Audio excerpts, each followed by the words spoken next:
Hi, my name is Reverend Amina McIntyre, candidate for General Secretary for the Department of Christian Education and Formation. And today we are doing Faith Bites.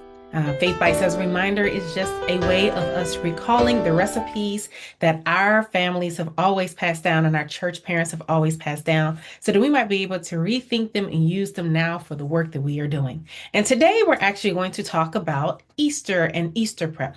So many of you all are probably already in the throes of Easter prep. If you are not, don't worry. I have you. I can help you give you a few tips and things to kind of help you get started. So really, very typically what happens when we're thinking about what's going on with Easter is very often we are worried that one, we want to make sure that something happens, and two, very often though, we're not quite always sure what to do. So if you are, as we are about like 4 or 5 weeks still out from Easter, one of the things that I can encourage you all to do is first decide what you want to do as a part of the program. So, what does it mean?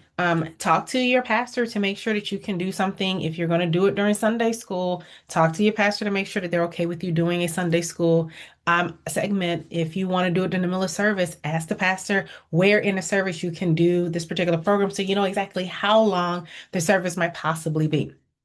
Second thing is you want to find something that may be accessible for your youth or for the people at your church. What do you all like to do? Do you all like to do plays? Do you like to do musicals? Do you like to do dance? Do you all already dance? What is it talents that your children already have and your youth already have that they're already interested in that can encourage them to continue their work as they're part of as they're thinking about their Easter journey?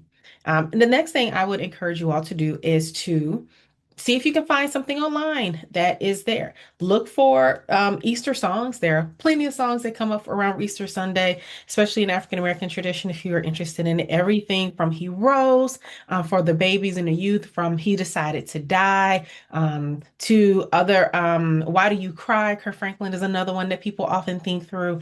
So there's also two like longer Easter cantatas. Now I will say that where we are is in comparison to where Easter is now, it's a little too short of a time to go ahead and prep an Easter cantata, but I will say that you can still do like maybe one or two songs out of a cantata at this point that you can learn that could be effective as a part of the Easter program during that day. So the other thing that I would encourage you all to do is to go ahead and set up a few rehearsals. Go ahead and set up some time right after. You don't want to wait until just the day before to pull it all together. If you can help it, go ahead and maybe get your 2 or 3 Saturdays in or 2 or 3 Thursdays in.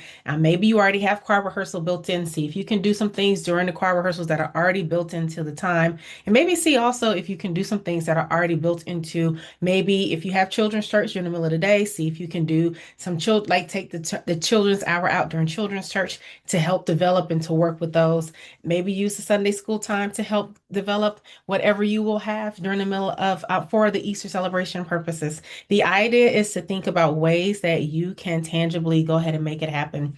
And the other thing is, at the end of the day, communicate with the parents as well as communicate with your pastor exactly what you're doing. Go ahead and write down what exactly you want to do, how you want to do it, and a particular order that you may want to use to make it happen. This is extremely important, largely because at the end of the day, if you don't go ahead and have a plan of action, it's gonna make it difficult for you to make sure to execute it later on. So go ahead and just think it through.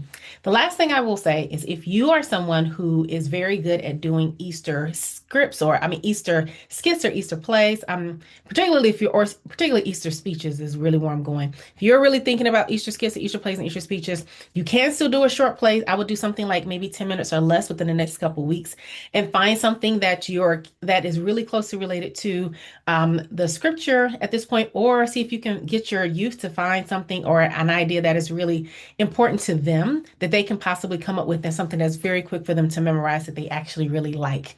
The last thing I would also say too is there are plenty of Easter speeches online. There are people who have held on to Easter speeches in the past.